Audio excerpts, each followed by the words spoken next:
एक ऐसी दीवार जिसे बनाने के दौरान चली गई थी 4 लाख लोगों की जान, जिसको बनने में लगे 2000 साल। ये दीवार 7 अजूबों में भी शामिल है, सैकड़ों लड़ाइयों की गवाह रही है। ये दीवार मजबूती और वास्तुकला का बेजोड़ नमूना है। और क्या वाकई में ये दीवार स्पेस से देखी जा सकती है? चलिए जानते हैं चीन की इस दीवार से जुड़े रहस्यों को। The great wall of China world की सबसे लंबी दीवार है। इसकी टोटल लेंथ 21,000 किलोमीटर है। ये लंबाई इतनी है जीतने में आप आधी धरती का चक्कर लगा सकते हैं। यह दीवार चीन के नॉर्थ साइड में बनी है और बर्फीले रेगिस्तान से लेकर येलो रिवर तक जाती है। इस दीवार को चीन के लोग स्टोन ड्रैगन कहते हैं, यानी पत्थर का एक ड्रैगन जो विदेशी आक्रमणकारियों से उनकी हिफाजत करता है। बात चाहे वास्तुकला की हो या आर्किटेक्चर की, ये दीवार एक शानदार मास्टरपीस है। हर साल 1 करोड़ से भी ज्यादा टूरिस्ट चीन के दीवार देखने के लिए आते हैं। ये वर्ल्ड के मोस्ट पॉपुलर टूरिस्ट अट्रैक्शन में से एक है। साल 1987 में इस दीवार को यूनेस्को ने वर्ल्ड हेरिटेज साइट का दर्जा दिया था और आज 7 वंडर्स ऑफ वर्ल्ड में भी ये दीवार शामिल है। इस दीवार का काफी हिस्सा ऊंची पहाड़ियों के बीच में बना हुआ है। कई जगह तो ऐसी है जहां पैदल पहुंचना भी दुर्लभ है। ऐसे में एक सवाल आता है कि सैकड़ों हजारों साल पहले इस दीवार को किस तरह बनाया गया होगा, और उससे भी बड़ा सवाल ये है कि इन दीवारों को बनाने की जरूरत ही क्यों पड़ी। इसके लिए हमें इतिहास के पन्ने पलटने होंगे। चीन में प्राकृतिक तौर पर काफी डाइवर्सिटी देखने को मिलती है। इसके एक हिस्से में कई नदियां, झीलें और उपजाऊ जमीन है, तो दूसरे हिस्से में सूखा रेगिस्तान और बंजर जमीन। सबसे पहले चीन के शांघाई प्रांत में रहने वाले लोगों ने खेती बाड़ी करनी शुरू की थी। वो येलो रिवर के पानी से सिंचाई किया करते थे। चीन के पड़ोस में मंगोलिया, मंचूरिया और झिंगजुआंग जैसे साम्राज्य थे। इन इलाकों में बहुत उपजाऊ जमीन नहीं थी। यहाँ पर अधिकतर लोग चरवाहे थे। मंगोलिया को तो आज भी नोमैडिक लैंड कहा जाता है।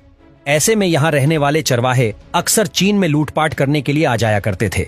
यहाँ पर लोगों से अनाज और अन्य सामान लूटकर वापस चले जाते थे। इसीलिए चीन के लोगों ने अपनी और अपने सामान की सुरक्षा के लिए शहर के चारों ओर दीवार बनाने की शुरुआत की। उन लोगों ने पहले अपना राजा चुना और एक एम्पायर बनाया। इसके बाद बॉर्डर डिफेंड किया गया और उसकी सुरक्षा के लिए दीवार बनानी शुरू कर दी। भारत में भी किले के चारों ओर लंबी और ऊंची दीवारें बनाई जाती थीं। किनशी हुआंग चीन का फर्स्ट एम्परर बना और उन्हीं के टाइम पीरियड के करीब 223 बीसी में the great wall of China बनाने की पहली शुरुआत हुई। लेकिन ये दीवार सिर्फ एक राजा या डायनेस्टी के द्वारा नहीं बनाई गई थी, बल्कि कई राजाओं और साम्राज्य ने इस दीवार को बनाने में अपना सहयोग दिया और 2000 सालों में ये दीवार बनकर तैयार हुई। आज इतने सालों बाद भी ये दीवार पूरी मजबूती के साथ सीना तान कर खड़ी है। इसे बनाने के लिए चीन के राजाओं ने अपने जमाने के बेस्ट इंजीनियर्स की मदद ली थी। दीवार का अधिकतर हिस्सा क्ले ब्रिक से बना हुआ है। ये ईंटें वैसी ही थीं जैसे कि आज हमारे घर बनाने के लिए इस्तेमाल की जाती है।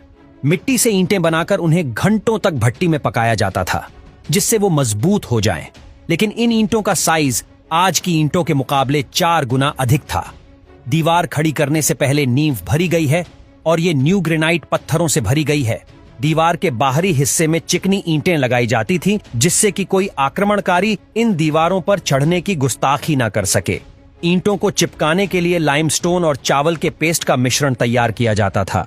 पूरी दीवार बनाने में 500 बिलियन ईंटों का इस्तेमाल हुआ है। ऐसे में आप अंदाजा लगा सकते हैं कि कितने टन चावल का पेस्ट भी इसमें लगा होगा। चीन की दीवार की एवरेज ऊंचाई 23 फीट है और चौड़ाई करीब 21 फीट। कुछ जगहों पर इसकी ऊंचाई 9 फीट है तो कई जगहों पर यह 35 फीट तक ऊंची है। चौड़ाई इतनी है कि साथ 10 पैदल सैनिक इस पर दौड़ सकते हैं। दीवार के दोनों ओर रेलिंग बनाई गई है जिससे सैनिक नीचे ना गिर सके। ये दीवार यदि आप ध्यान से देखोगे तो जगह जगह इसमें आपको होल्स नजर आएंगे। ये होल्स सैनिकों के लिए बनाए गए थे। इन होल्स में से ही सैनिक दुश्मन सेना पर तीरों की बौछार करते थे। तोप और बंदूक गोले भी इसमें लगा दिए जाते थे। इसके अलावा हर 100 मीटर की दूरी पर वॉच टावर भी आपको देखने को मिल जाएगा। इन वॉच टावर्स के ऊपर चढ़कर सैनिक दुश्मन पर नजर रखते थे। यदि दिन के समय कोई खतरा महसूस होता तो सैनिक झंडा फहरा देते थे और रात के समय आग जलाकर सिग्नल देते थे। वॉच टावर के नीचे एक कमरा होता था जहां 25 सैनिक रह सकते थे। सैनिक खाना खाने और आराम करने यहां आते थे। पूरी दीवार में ऐसे 25,000 वॉच टावर्स आपको देखने को मिल जाएंगे। यदि कोई दुश्मन नजदीक आता या फिर दीवार पर चढ़ने की कोशिश करता तो सैनिक उस पर बड़े बड़े पत्थर फेंक देते थे। थोड़ी ऊंचाई से देखने पर यह दीवार किसी सांप जैसे लगती है। एक और बात जो शायद आपने भी बचपन में सुनी होगी वो ये है कि ये दीवार स्पेस से भी दिखाई देती है, लेकिन असल में इस बात में कोई सच्चाई नहीं है। अंतरिक्ष से या चांद से चीन की ये दीवार नजर नहीं आती। अगली बार अगर आपसे कोई ये बात कहे तो उससे आप सच बता सकते हैं। इस दीवार के अंदर कई खुफिया सुरंग और दरवाजे भी बने हुए हैं। ये रास्ते सिर्फ चीन के सैनिकों को ही पता थे। इनसे वो एक जगह से दूसरी जगह बहुत कम समय में पहुंच सकते थे।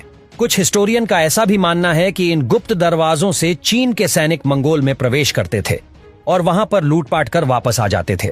इस दीवार को बनाने में करीब 20 लाख मजदूरों ने अपना योगदान दिया था। मजदूरों के अलावा हजारों घोड़े, गधे और अन्य जानवरों पर लादकर यहां तक सामान लाया जाता था। इस दीवार को दुनिया का सबसे बड़ा कब्रिस्तान भी कहा जाता है, क्योंकि दीवार को बनाते समय ही लाखों मजदूरों की जान चली गई थी। कुछ थकान के कारण, कुछ भुखमरी के कारण तो कुछ एक्सीडेंट में मारे गए थे।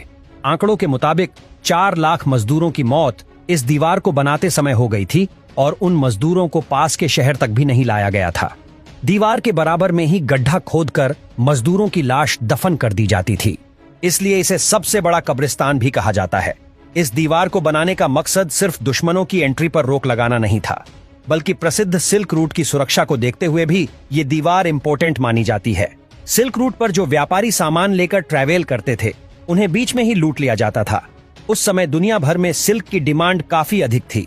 सिल्क रूट से व्यापारियों की सुरक्षा को ध्यान में रखते हुए भी ये दीवार बनाई गई थी। इस दीवार को बनाने में मजदूरों के साथ जेल में बंद मुजरिम, आम लोग, सैनिकों और फोर्स्ड लेबर को भी काम में लगा दिया जाता था। काम जल्दी खत्म करने के लिए कई राजाओं ने तो मजदूरों पर खूब जुर्म और अत्याचार भी किए थे। दिन भर उनसे काम कराने के बाद पेट भर खाना भी उन्हें नसीब नहीं होता था। इस दीवार को बनाने वाले राजाओं का नाम भले ही इतिहास के पन्नों में दर्ज है, लेकिन कई राजा और डायनेस्टी इस दीवार को बनाते बनाते कंगाल हो गए थे। आज यदि ऐसी दीवार बनाने की कल्पना भी की जाए तो सैकड़ों बिलियन डॉलर्स खर्च हो जाएंगे। उसके बाद भी इतनी मजबूत दीवार बन पाएगी, इसकी कोई गारंटी नजर नहीं आती। हैरानी की बात यह है कि इतनी मजबूत और बड़ी दीवार होने के बाद भी ये एक फेल्ड प्रोजेक्ट मानी जाती है। कई इतिहासकार चीन की इस दीवार को व्यर्थ बताते हैं। ऐसा इसलिए क्योंकि इस दीवार के बनने के बावजूद मंगोलों और विदेशी आक्रमणकारियों ने चीन पर हमला किया। ये दीवार उन आक्रमणकारियों को रोकने में कामयाब नहीं हो पाई। 13वीं सेंचुरी में चंगेज खान इस दीवार को लांघकर चीन में घुस गया था और उसने चीन में खूब तबाही मचाई। इसके बाद इस दीवार का दायरा और बढ़ा दिया गया। साल 1644 में मांचू कबीले के लड़कों ने चीन में एंट्री की और तख्ता पलट कर दिया। इसके बाद चीन में मिंग डायनेस्टी का राज खत्म हो गया और किंग डायनेस्टी ने कब्जा कर लिया, जो 20वीं सेंचुरी तक जारी रहा। इस डायनेस्टी के दौरान मंगोल भी चीन का एक पार्ट बन गया था, और क्योंकि मंगोल के खतरे से बचने के लिए ये दीवार बनाई गई थी, ऐसे में ये दीवार पूरी तरह से वेस्ट हो गई थी। वर्ल्ड वॉर 2 में भी चीन की इस दीवार की महत्वपूर्ण भूमिका देखने को मिली। यहीं पर चीन अपने सोल्जर्स को ट्रेनिंग दिया करते थे। इसके अलावा जापान की आर्मी को रोकने में इस दीवार ने काफी मदद की। ऐसे में इस दीवार को पूरी तरह से व्यर्थ भी नहीं कहा जा सकता। आज ये दीवार दुनिया भर के पर्यटकों के लिए आकर्षण का केंद्र है। इतने सालों में इस दीवार का काफी हिस्सा क्षतिग्रस्त हो गया है।